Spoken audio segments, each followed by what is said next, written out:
Hi, my name is Sunil Kumar S. I am the Country General Manager for NeoLacta Life Sciences.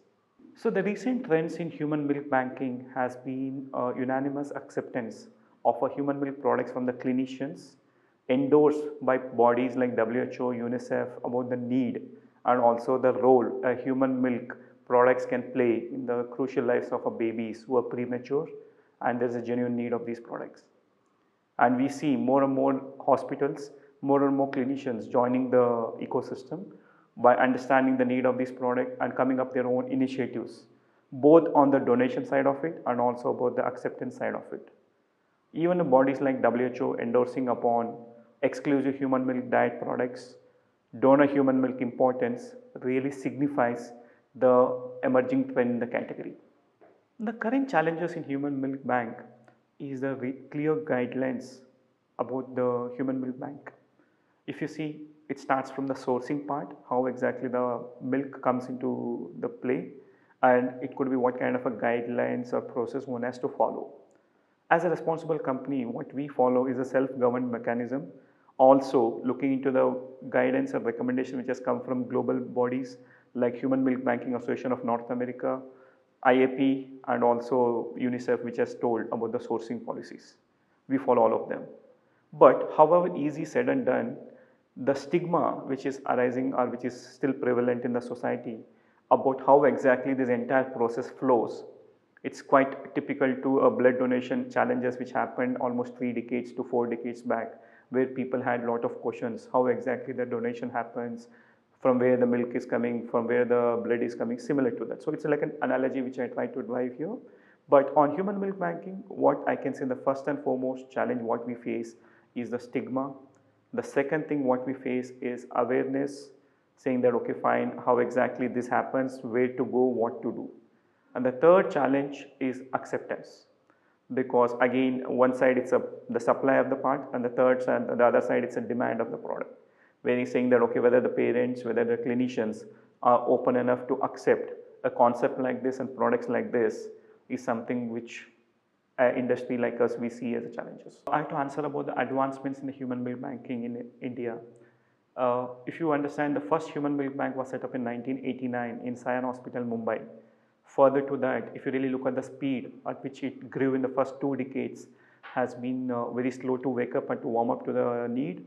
But now we see close to 100 milk banks across India. That itself shows that there is a growing popularity about the need for this kind of a concept in India. If you compare ourselves with the Western countries, this concept has been prevalent and they are much ahead in terms of usage of these products, the research and development on this category, and we are definitely at least like a decade back compared to the Western countries. And we see a lot of challenges coming in. And what kind of an advancements we see in this category is about the standardization of the milk, because we need to acknowledge, we need to be cognizant of the fact the nutrient profile of each and every donor mother differs, but the requirement of a baby who is in NICU is a standard requirement. So how can a standardization of a milk which is pasteurized donor human milk comes into picture? And further advancements what we see similar to Western countries and also the need of the hour in the scientific domain is use of technology to convert this from an maybe deep freezen like a cold chain storage product to a shelf stable format. Also launching mother's milk fortifiers which are completely sourced from the mother's milk, unlike a bovine milk fortifier which was available before 7 to 8 years. NeoLacta Life Sciences entered India in 2016 as part of Startup India program, and we set up our first plant in Bangalore, Karnataka, state of Karnataka, and we had a FSSI license to start our operations with. We are a very humble beginning to start with, because obviously we are the only company to play and categorize, also launch this category in India. The beginning were obviously quite challenging, lot of headwinds in terms of acceptance about the concept, need for these products, and how exactly NeoLacta follows a process. But a slow and steady progress from our team members has ensured more and more clinicians across India accept the products of NeoLacta and has made this as a standard of care in many of the NICUs across India. Now, if you really see in hindsight, last 7 years, whatever effort our team members have put in, now we stand at a very crucial milestone where our products have impacted more than 1 lakh babies till now, that itself is a testament of the fact that product has shown its effect and there is a tremendous acceptance for the products like us. Beyond this, if you see what happens in these 1 lakh plus babies, it's not coming in from a particular one hospital or two hospitals. It is spread across 450 plus hospitals across India, both private and a government setup. So this again demonstrates that there is a clear need for the products like us and need substantiated with the science. And there have been clinical studies which has been supporting how a product like NeoLacta can come into picture.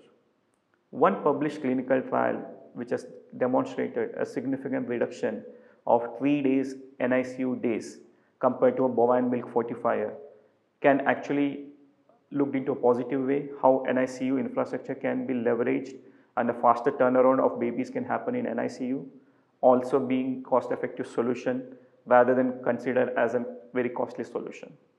Having understood NeoLacta has impacted so far 1 lakh babies, we are not going to relax here, because if you really understand the statistics of India, more than 3.2 million premature babies are born on a yearly basis as per the WHO report. And as per our own internal estimate, it clearly is being found that more than 51% of these babies are in need of donor human milk for the first 48 to 72 hours. So NeoLacta products comes as a bridge in this period to ensure there is an adherence to exclusive human milk diet products. And as I told, the numbers of 1 lakh in last 7 years compared to 1 million babies is an ambition which as a company we are looking at. What we intend to do, the next milestone is achieve 1 lakh babies in next 2 years, eventually helping us reach impact of 1 million babies by 2030. This is our ambition as a company we have set for ourselves, and we are channelizing all our energies towards this direction to achieve 1 million babies impact by 2030.